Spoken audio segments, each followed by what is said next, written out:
On my back, there was a Star of David pictured by somebody, and on my table, there was a piece of paper and it was written, "Go away from us to your Israel." And listen, I didn't want to go to Israel at that time.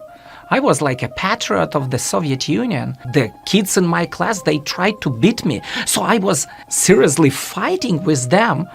And they were telling me that you are a dirty Jew or something like that. They were making fun of my last name because it didn't sound Russian or Ukrainian. And it was, in many cases, related to the fact that I'm Jewish. It was painful. There is no God, but there are Jewish people. As actually the third generation of Jewish atheists in the former Soviet Union. We kept our very strong Jewish identity. I don't remember anybody in my family who was not Jewish. And we didn't want to create any more troubles by believing in God.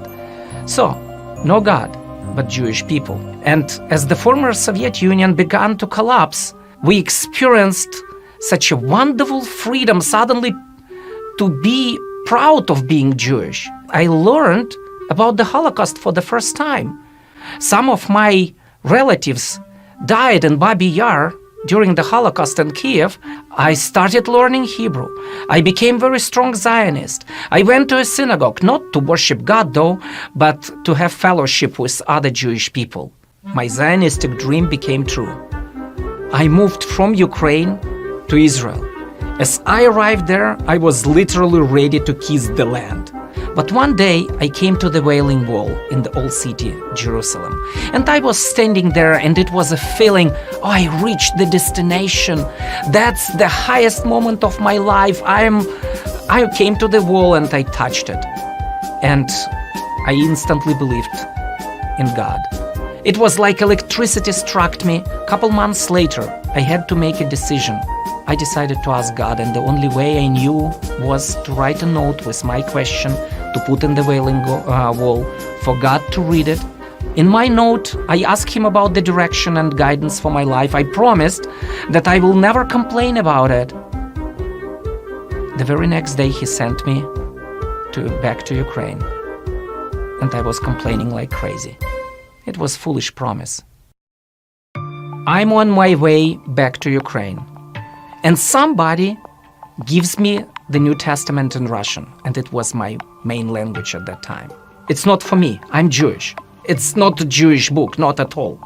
But at the same time, it's the book, and I love the books. I cannot say no to a book, so I took it. I had a Jewish friend. He was one of the most Jewish person I have ever met at that time. I appreciated my friend very much, and I respected him a lot. He was a really good friend for me at that time. He told me, "You're a sinner. You go to hell. The only way to be saved is to believe in Jesus." It's crazy. I'm Jewish. I don't believe in Jesus, and I'm not going to believe in Jesus. I consider the New Testament an anti-Semitic, anti-Jewish book. I was surprised as I opened and started reading this. It was full of Jewish history, Jewish humor, Jewish worldview. It appeared to me even more Jewish than the Talmud. I didn't consider myself as a sinner before. Good education, good career, good decent life, Jewish angel. But on that very day, I knew that I'm a sinner. Something was wrong with me. I'm not as good as I thought I was. I never committed serious crime, not because I was so good, but because I was afraid of the consequences. I felt so dirty. The very next day, I told my parents that I believe in Jesus and I follow Jesus as the Messiah. They thought that it's just for a season, a new crazy idea that I have. With the time, they learned to live with this. I realized Jesus is Jewish.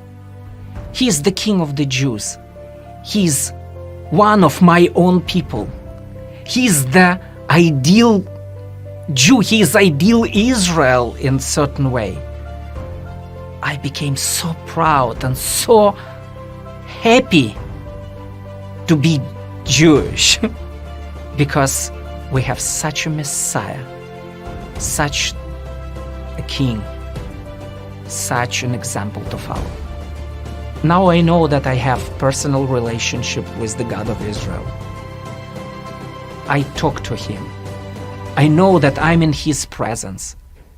He speaks back to me. I see his hand, and he's working in my life on a daily basis. And it's something like a very deep peace inside of me. And in my soul, I can sense, I can feel this connection to him. The connection that I never used to experience before that night of prayer.